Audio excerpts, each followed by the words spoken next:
Sebelum lanjut ke videonya, jangan lupa tekan tombol subscribe dan tekan tombol lonceng agar tidak ketinggalan video selanjutnya.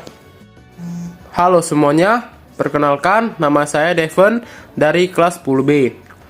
Dalam kesempatan kali ini, saya ingin membuat podcast singkat yang bertema bagaimana media sosial mengubah cara orang berinteraksi. Pernah gak sih kalian mikir, hidup kita sekarang tuh kayaknya gak bisa lepas dari media sosial. Dari bangun tidur sampai mau tidur lagi, kita pasti sempat buka HP. Entah buat lihat story, kirim pesan, atau sekedar scroll timeline. Dulu sebelum media sosial ada, interaksi manusia tuh full 100% dilakukan secara langsung. Kalau mau ngobrol, ya ketemu.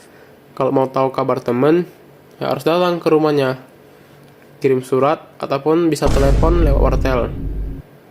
Obrolan berlangsung lama, penuh ekspresi dan juga perasaan yang nyata.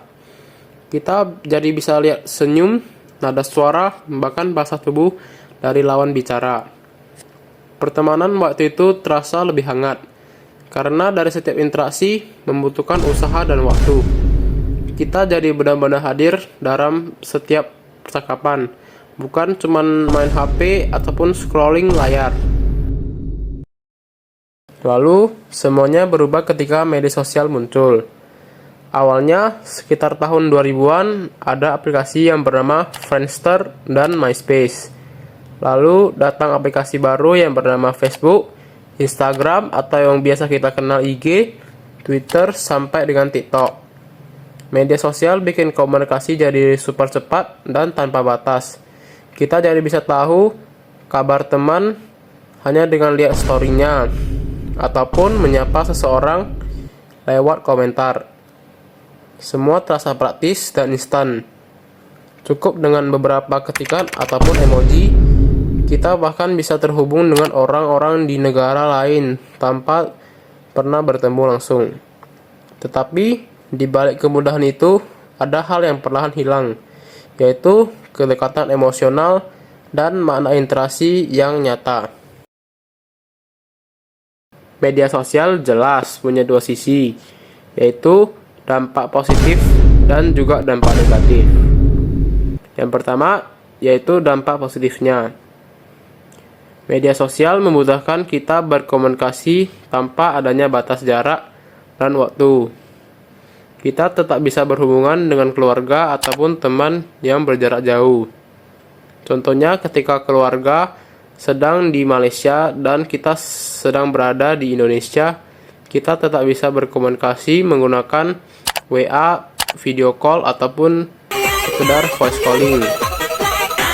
Media sosial juga bisa menjadi tempat belajar, berbagi informasi, dan bahkan membangun karir. Banyak orang sukses memanfaatkan media sosial untuk bisnis, pendidikan, ataupun menyebarkan hal-hal yang positif. Yang kedua yaitu dampak negatifnya. Media sosial bisa membuat kita terlalu bergantung pada dunia maya. Kita jadi sering memperbandingkan hidup sendiri dengan hidup orang lain, yang akhirnya menurunkan rasa kepercayaan diri.